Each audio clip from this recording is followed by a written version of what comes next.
Hello and welcome to the debate. I'm your host, Rana Maqbool, with you at PTV World. In today's show, we will be taking a look at two very important stories. The first is in reference to the Prime Minister's press conference that was earlier held today, flagged by very senior ministers as well, specifically with regards to, of course, the very successful conference that was held in Geneva regarding flood damage and the kind of recovery that we were expecting from the international community, which, of course, successfully has been achieved at about $10 billion. A lot of this, of course, as announced by the finance minister today, is in the form of project loans, about $8.7 billion, and it will be considered over a span of 3 years. We're going to be taking a look at exactly what that means in terms of our development needs, especially in the aftermath of the floods that hit Pakistan last year, and with regards to the climate change response that we keep on talking about, and what the foreign minister and the climate change minister has, of course, very actively been pursuing at the international level as well, both at the COP27 and then, of course, at this particular conference as well. The numbers, of course, that were quoted by Pakistan that were required from the international community, what we have received in pledges is more than that.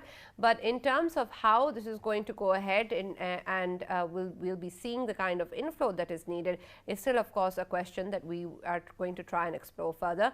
Specifically, the kind of conditions that exist and the way it's going to be linked to the IMF's 9th review, which still is something that we haven't really seen any particular news coming in from, or any progress achieved, even though there were meetings on the sidelines with the IMF. There's also, of course, the US talking about its own support to Pakistan's economic recovery, but a lot of it, of course, depends at the end of the day as to what is going to happen with regards to the IMF package. This is also something that the finance minister spoke about and said that along with his meetings with the IMF, the kind of assurances and requirements that were needed were given again, and that this is going to be done without putting any pressure on the common man who is already suffering due to the very extreme economic challenges and conditions that exist within the country. So we're going to take a closer look at this particular conference, its successes, and what is the way forward in terms of Pakistan and the challenges ahead, as the Prime Minister also reiterated that it's going to be dependent on us now how we're going to be seeing the cash inflow and how we're going to follow up. But of course, he pledged that the people who are suffering and the people who have been affected are going to be taken care of, and not a single penny is going to be spent anywhere else, which of course points to the very important questions of transparency that have been highlighted in the past as well. So that is going to be our focus in the first segment of the show today. In the next one, we're going to take a closer look at what is happening in the Punjab Assembly, both now and over the past few days as well. And also, especially since the announcement coming in last year from the PTI chairman of the dissolution of assemblies in KP and Punjab, in the aftermath of which we saw many developments coming in, moving forward with, of course, the issue of a vote of confidence to be taken by the governor, and then, of course, that ruling also being done by the speaker, claiming that the governor's order was not constitutional, with the governor also saying the same about the speaker's ruling, which brought us to the courts. And because of that, we saw a hearing taken place last month that was then extended till today, and we also saw that the Punjab Assembly was given an interim relief, with the CM Punjab given the status of CM with the condition that the Assembly will not be dissolved till the next hearing, which has been extended now till 9 a.m. tomorrow, which means that the assemblies will not be dissolving till then at least. But with regards to the vote of confidence, we've heard news coming in from the PTI leaders and Fawad Chaudhry Saab claiming that the vote of confidence will be taken shortly, and they're only waiting for a couple more lawmakers who are going to be joining soon for their numbers to be complete. And the extension in the Punjab Assembly session to another hour, which means that we have about 30-40 minutes more left within that, is going to then, of course, bring more clarity in terms of what is going to happen, whether or not the vote of confidence will be taken tonight, and whether or not the numbers are there as it is. Of course, the opposition, along with the Interior Minister, have been claiming otherwise and talked about how the numbers are not complete, and that this is something that needs to be done in order for the CM to be able to establish his confidence within the Assembly, with the Lahore High Court also reiterating that there needs to be around-the-clock confidence that needs to be enjoyed by the CM. So we're going to take a closer look at what is happening in Punjab, and of course, hopefully, we'll be getting more clarity as we proceed within the show. For this and more, as always, in the studios, I've been joined by senior analyst Farooq Patafi, and for our first segment with regards to the situation in terms of our climate change response and economic challenges. We've been joined by Dr. Agdas Afzal, who's an economist. Thank you very much for joining us online. And let me start with you, Dr. Agdas, considering, of course, that there are big claims being made in terms of what Pakistan is terming a huge success at the donors conference that was held in Geneva. We, of course, have seen that in terms of what Pakistan has put forward as an expectation or a demand in the number of $8 billion, that perhaps has definitely exceeded. But there are, of course, a lot of question marks that are also being raised as to the conditions of the loans, as to the form of the loans, and when exactly are we going to receive them. Considering all of these factors, how big of a success do you think this conference has been? And in terms of how soon we're going to be seeing the benefits of it, what do you think the challenges still remain in order for us to be able to claim the kind of success that we're talking about? Thank you very much for having me on your show. I think the most recent conference, namely a Resilient Pakistan conference that just concluded a few days ago in Geneva, was by all standards a resounding success as far as Pakistan's diplomatic success is concerned. And Pakistan was able to garner support in addition, far and beyond to what we had actually asked the international community to chip in. So I think in terms of the world community coming together at Pakistan's call and answering Pakistan's call and giving us more money than we had actually asked for is extremely is a very welcome development as far as Pakistan's affairs are concerned. And I would also like to make 2 points here. The first point has to do with the fact that despite what people may think, Pakistan still seems to enjoy a modicum of soft power around the world. And, an evidence of that is leading nations of the world and institutions coming together and helping Pakistan in its hour of need. And the second point that I want to make here is to compliment and to appreciate the outstanding service that I have seen on display by Senator Sherry Rahman, who is the Minister for Climate Change, Mr. Bilawal Bhutto Zardari, who is Foreign Minister of Pakistan, Mr. Ahsan Iqbal, Planning and Development Minister, as well as the Prime Minister. I think the high command of Pakistani leadership has come together, and they have done a really good job in highlighting Pakistan's issues, Pakistan's problems and destruction in the wake of the most recent flood, and they deserve applause and appreciation by the whole nation. So these are the 2 main points I want to make. And now to move forward to the substantive question that you asked me about what kind of challenges Pakistan is going to face as far as the realization of these flows are concerned. Look, when it comes to the amount that has been promised, these are not actual flows, these are pledges. And only time will tell that how many of these pledges are actually going to materialize. But I think we can safely assume that a great majority of these pledges are going to materialize, but not right away. They are going to be provided for various projects. These projects are going to be very closely supervised by the donors, and this amount is going to be spread over 3 years.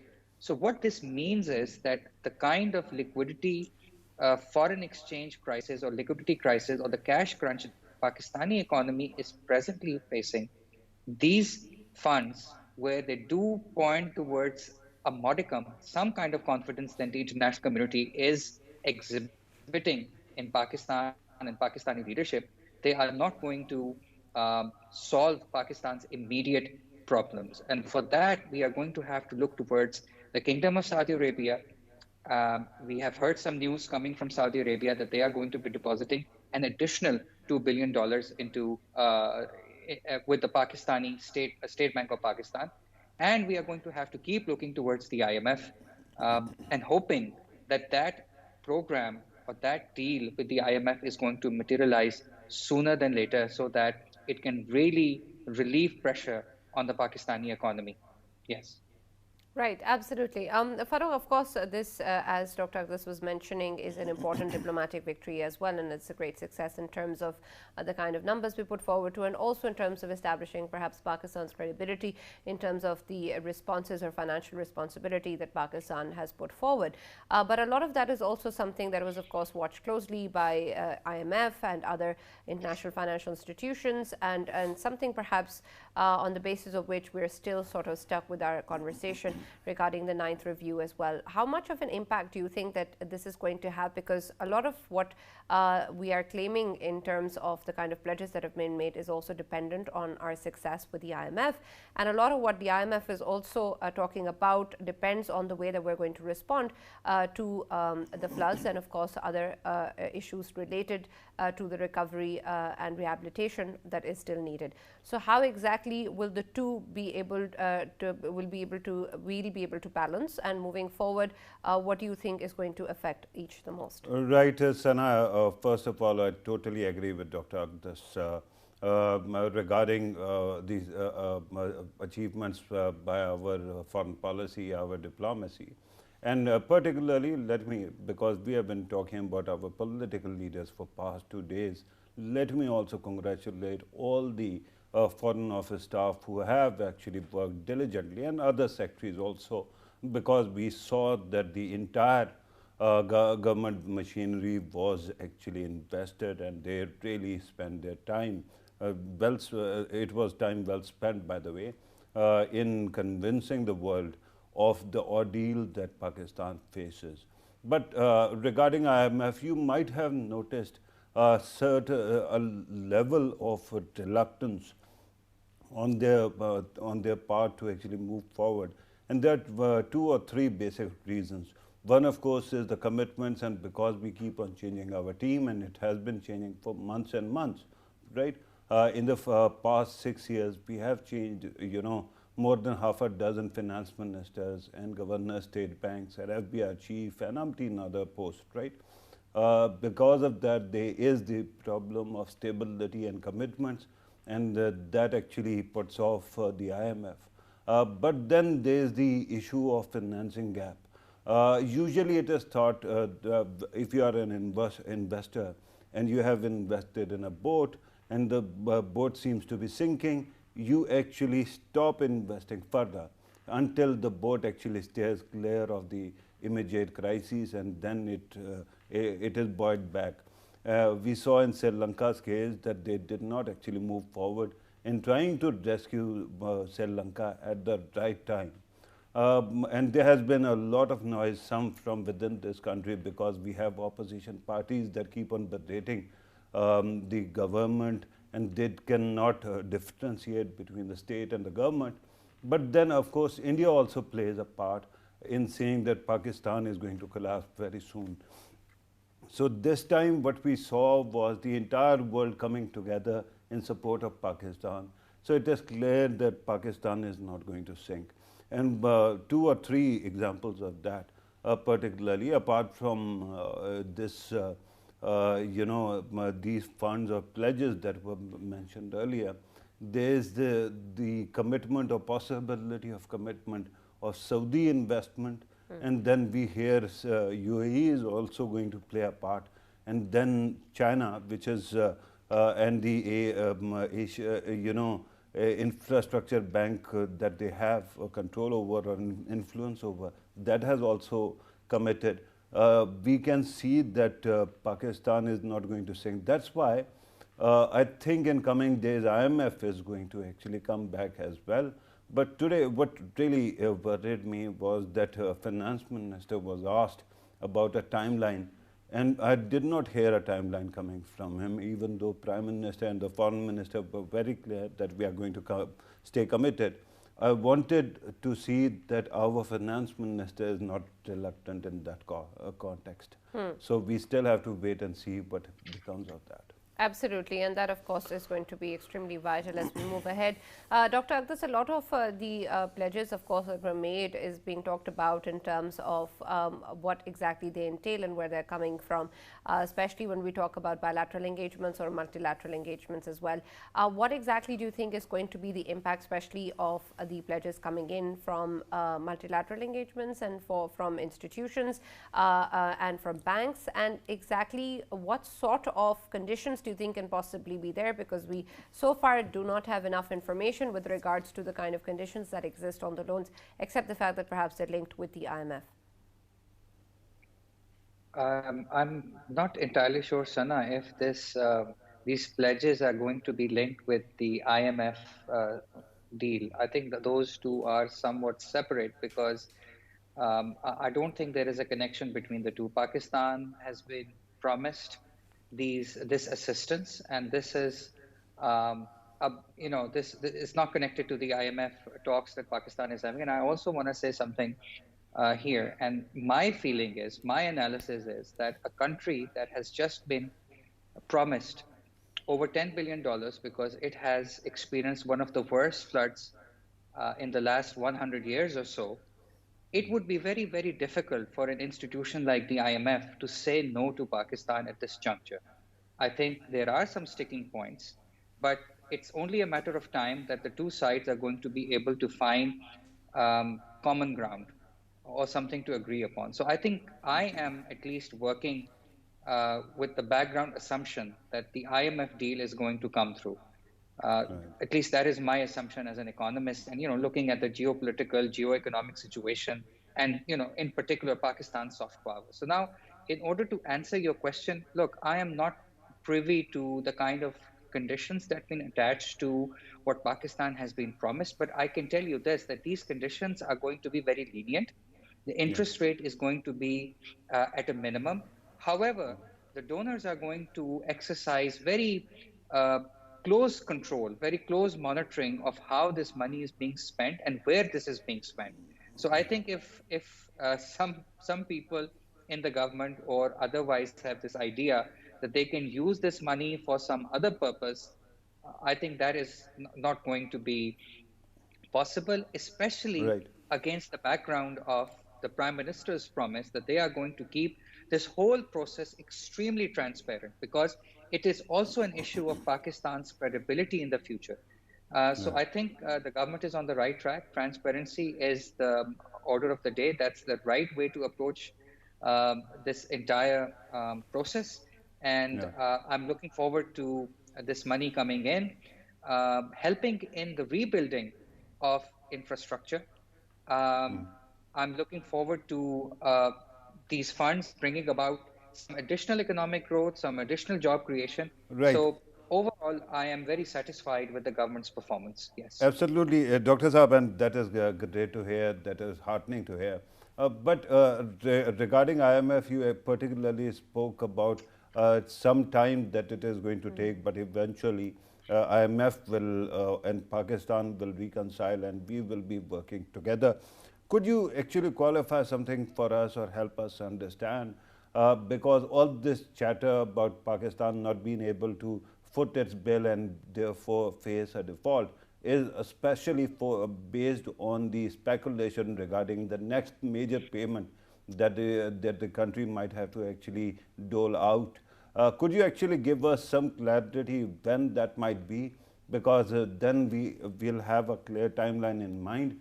Before that, if IMF comes back, then things become easier for Pakistan. And Dr. Akhtas, with regards to how you are differentiating between the pledges made and the IMF, can you also further clarify in terms of whether or not we can possibly see any sort of cash inflow coming in, irrespective of the ninth review taking place?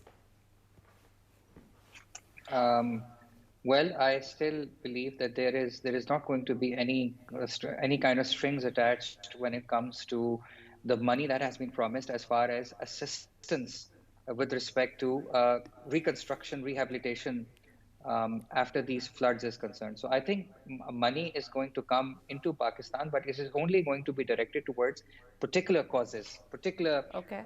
projects, if you will. It is not going to assist Pakistan in trying to solve our cash crunch that this economy is facing, because our foreign exchange reserves are depleting at, at a significant pace. So even before any kind of payment is due, there is a realistic chance. I wouldn't want to say that the probability is zero, but uh, it's possible, but not probable, that a stage might come, say 7, 8, 9, 10 months from now, where Pakistan has not been able to agree on any kind of a deal, or the negotiations completely fail. And mind you, there is very slim possibility of that happening. Pakistan might actually run out of foreign exchange, and that is going to create a very, very serious situation. Something that we saw in Sri Lanka, whereby they were unable to import oil. And if you're not able to import oil, the whole economy is going to grind to a standstill. We are not going to be able to import infant formula. We are not going to be able to import extremely, important and life-saving drugs. So Right.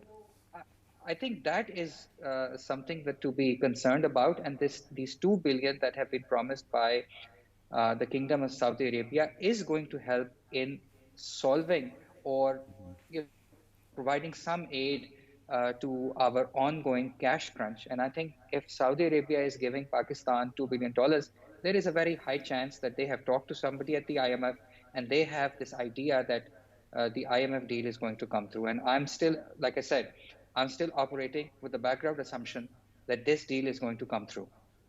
Right, absolutely understood. Farooq, considering, of course, that the Prime Minister also reiterated today, and among the many who were part of the press conference, there was a discussion with regards to how a lot of this is going to depend now on Pakistan and the way that Pakistan is going to proceed further, and that perhaps also not just includes our deal with the IMF, but also majorly also includes the way that we're going to respond, or the way that we're going to see and follow up on the pledges, which of course is something that we've seen in the last year as well, in the immediate aftermath of the floods, that there were a number of pledges and commitments made, but not many that we saw in actual money coming in for the people. And a lot of that also was with reference to what Pakistan could have achieved in terms of proactively following up on the pledges made.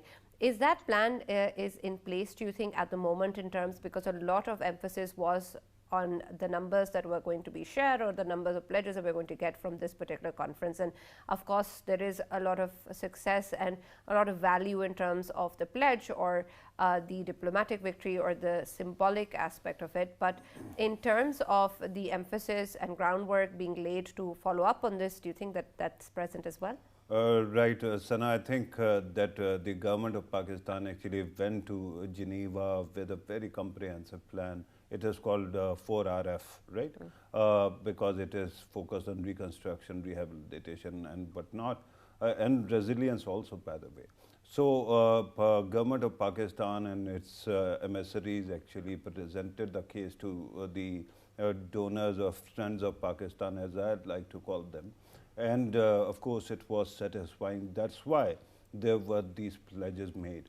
But in any case, you keep referring to the previous pledges that we saw. Yeah. And the biggest problem is that part of such pledges are bilateral donations or grants, and then there is project-based loans, right? And in that, what happens is that whenever you get approval of any project, then there are going to be many moving parts. First, you have to get the feasibility approved, then the commitment of finances are initially released, and then you have to meet certain targets to get the rest of monies, right? In the past, it seems that may it be earthquake or may it be the 2010 floods, there was a problem in implementing or meeting those targets. That's why those money stopped. But that doesn't mean that bilateral money was not coming in, and we were not interested. Now, to answer the broader aspect of your question regarding our ability to spend those monies, there are 3 tiers of government that are important. The federal government is going to be the clearinghouse that is going to actually interact. But most of these, project-based loans are going to land on the local level. And there you need to have a robust machinery to implement whatever you have committed. If you can deliver on what you promise, then money will not stop. And I am hoping that initially, particularly the first 3 hours of the 4RF can be met very quickly. You can actually provide cash grants as well. You can help refurbish houses that have been destroyed. You can help in rebuilding lives. And then, of course, the final hour, that is resilience, will take hold. And that will take longer time, like 2 years, 3 years, to ensure that your embankments, all your projects or your water courses are built in a way that you don't have any problems in coming days. So to answer your short question in a long form, yes, and then to try to appreciate, I think it is possible and we have the capacity.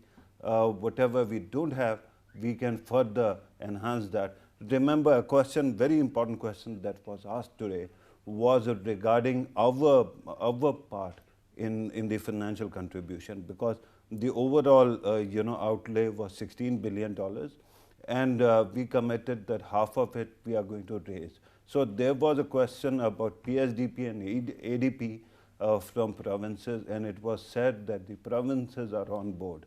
If that happens, and if we have a coherent plan and we have the monies from our end as well, I think it will work. Right, absolutely. Dr. Agdas, a quick question with regards to, of course, the IMF. If we go ahead with the assumption that we're going to get it, of course, a lot is being relied in terms of our economic recovery on that package.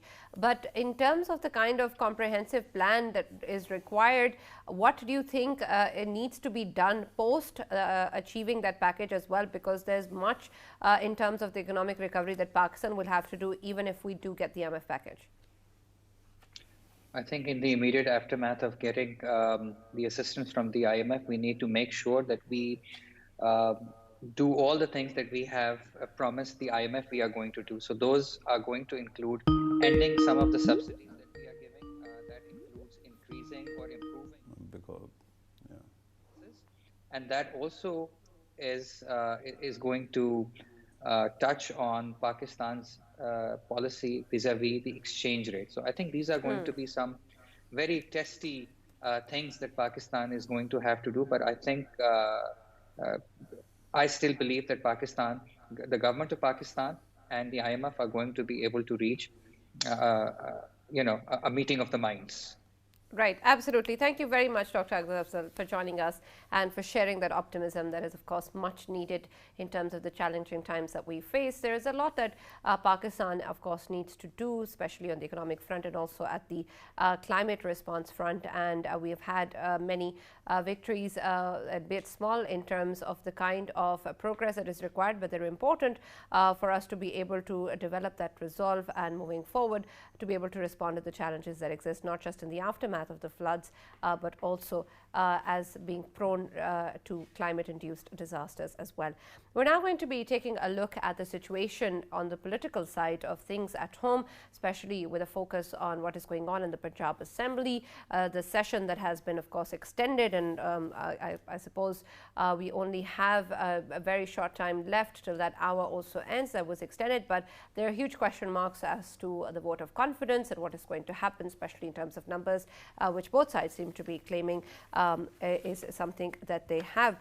Rana Maqbool Ahmad, Senator PMLN, has joined us in the debate online. Thank you very much, Rana Saab, for being a part of the discussion. And let me start ahead with you with regards to the Punjab Assembly.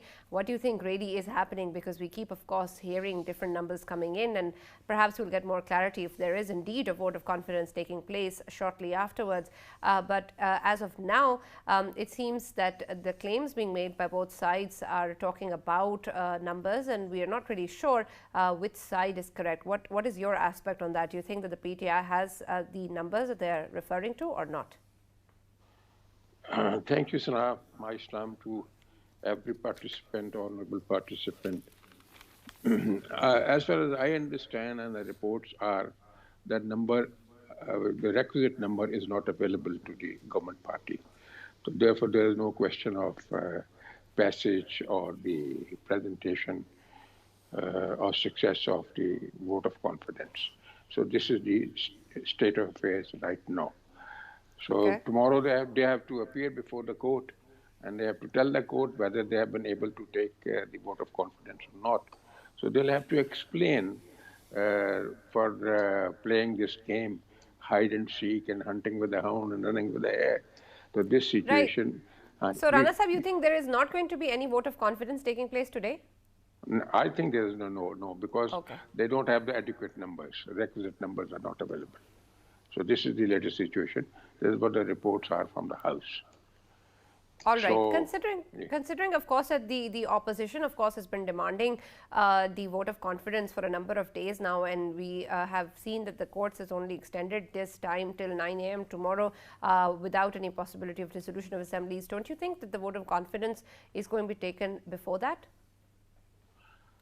yes, that is required, because it was the governor order and it has not been dismissed by the court of law.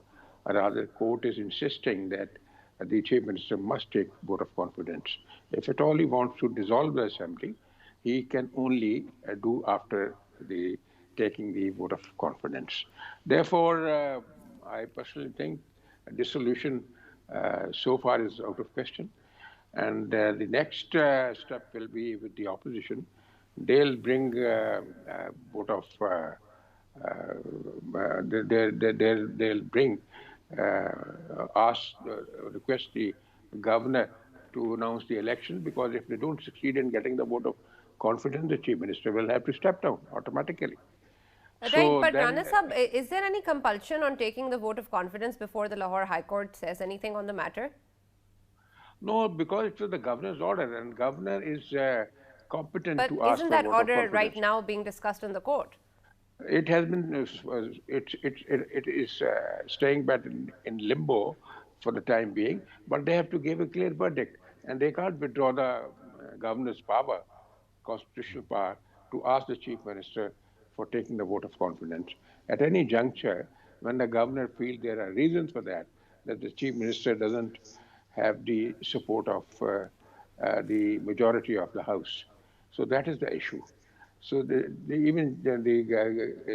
court can't interfere into the power of the governor. This is what the constitutional requirement is. So this Right. issue Rana is to Sahab, be could resolved. you just clarify ballpark-wise what exactly is the number of MPs that are supporting or that are with the opposition in Punjab? That is your ruling coalition at the center. Rana Sahab. Could you kindly, Patafi Sahab, repeat your question? Yeah, Rana Sahab, I was asking, could you tell us how many MPs are going to vote for your party or your coalition if there is a vote?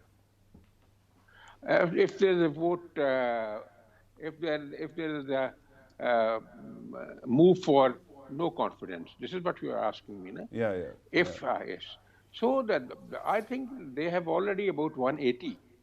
So they have to manage 5 more. If the government, the opposition manages 5 more, they'll be in majority. Then they can form the government. If the situation is of election.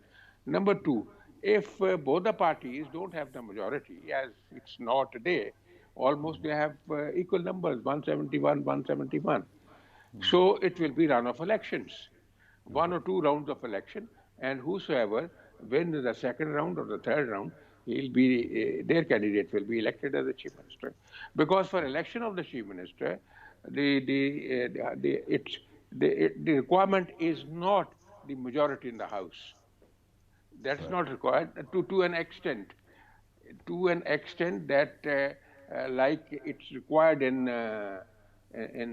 vote of confidence, in taking the vote of confidence, because for that you have to majority of the full strength of the House.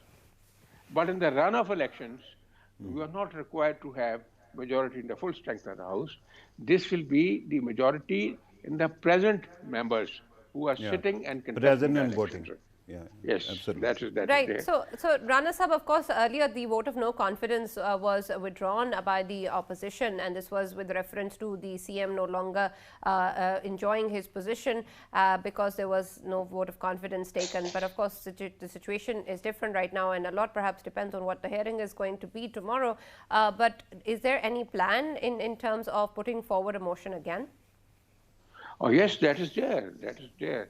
That's already an understanding, and that's a plan. And the opposition is determined to file a vote of no confidence because they think that they can manage. Because if the chief minister loses his position tomorrow, it means indirectly the opposition will be getting strengthened, and they need only four to five votes to have the majority in the house.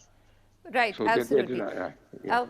Farooq, we've seen statements coming in from PTI leaders, particularly Mr. Fawad Chaudhry as well, claiming that the vote of confidence will be taken tonight, something that, of course, Rana Sahab is not very confident about. But when we take a look at the situation, especially in terms of what this means in terms of PTI as credibility in the Punjab Assembly and whether or not the CM enjoys any confidence in the Assembly, it'll be important, of course, to see whether or not this vote of confidence takes place tonight.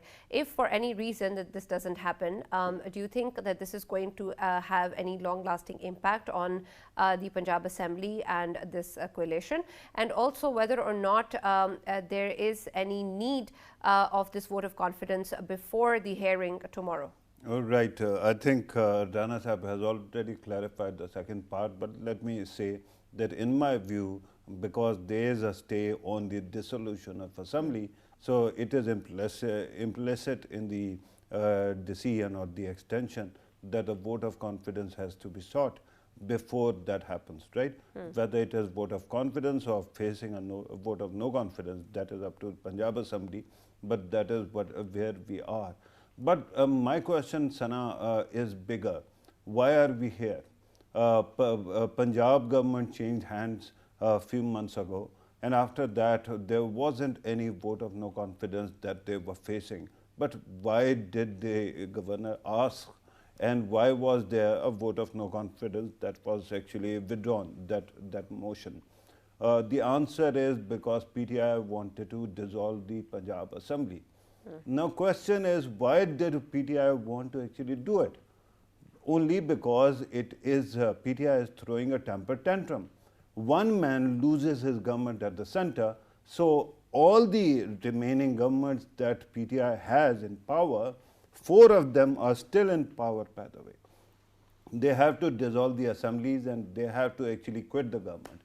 Why is it that while you keep on saying that it is democracy and you should get your right or representation, why is it that PTI has resigned from the Central Assembly or Federal Assembly? Why is it that it is adamant to dissolve 2 other assemblies within the purview of Pakistan, right? The answer is one man's attitude.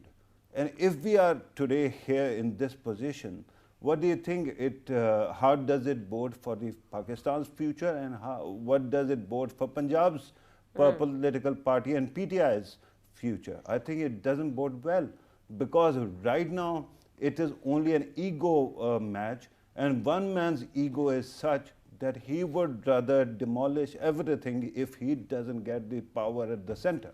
And that is not acceptable. I think even if Parvez Elahi actually wins the vote of confidence, we hear that he might have the numbers they keep on claiming. It is a house of 370 members, and out of that you need 185 is the breaking point. 186 MPs you need to stay in power.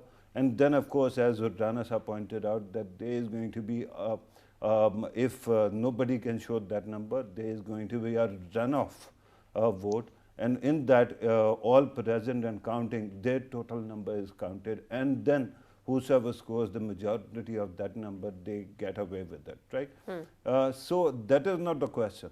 The actual question is, if Parvez Elahi gets elected again, is he going to dissolve the assembly? And if he is going to dissolve the assembly, what are you telling to the people of Punjab that one egoist leader was demanding and you just threw everything away? It is an advantage. Why are you throwing that advantage away just to placate a person who may not be able to become PM again? Absolutely. Rana Sahab, what do you think is the plan of the opposition parties and the government in reference to what happens in case the CM is, of course, restored and there is a dissolution of assemblies? Will there be enough time for the opposition parties to be able to go ahead with a no confidence motion? And then also, in terms of moving forward, what exactly do you think can be done with regards to the larger political questions, especially in Punjab and then elsewhere as well? Because it's been quite some time where the PTI's chairman is referred to causing a lot of disruption at different fronts, but there isn't much done in terms of consequence. Yes, I agree with my honorable friend. He's absolutely correct. It will take half a minute to file the proposition of no confidence. Then he'll not be able to dissolve the assemblies. If at all, in any eventuality, if we decide that we will not let the assembly get dissolved. Now, issue is perhaps, as he has rightly mentioned, is the temperamental behavior of an egotistic person. He is playing havoc with everything, and he has become an instrument of turbulence. He is throwing spanner into the wheels of every issue. You might have seen his conduct when the Prime Minister and other delegates were there in Geneva, what he has been doing. He tried everything to sabotage and to damage the image of Pakistan abroad. It's different that he couldn't succeed. He miserably failed. But look at the intent of this person. So perhaps he does not fit in the framework of genuine and healthy democratic structure. I already mentioned many a time before this August House that there are certain mental health issues. So the idiosyncratic, overpowering idiosyncratic behavior is the real ailment. So the whole of the nation will look into it, and he should not be given this liberty to play havoc with everything. He should not become an agent of devastation, which he has become. And I already protested with the people who matter in the government. For God's sake, take action. Take action according to law. Take action according to the Constitution.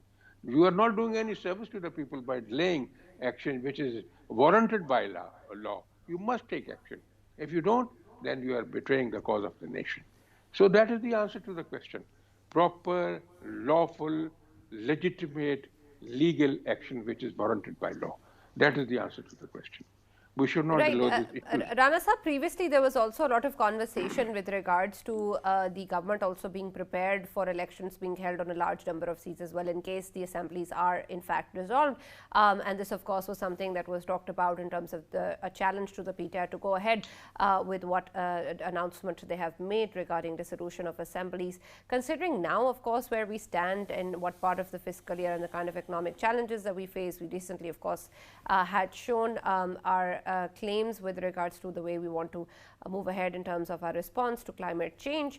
Are we still in a position to be able to go ahead with the elections in case the assemblies are dissolved and then we have to have elections on a large number of seats?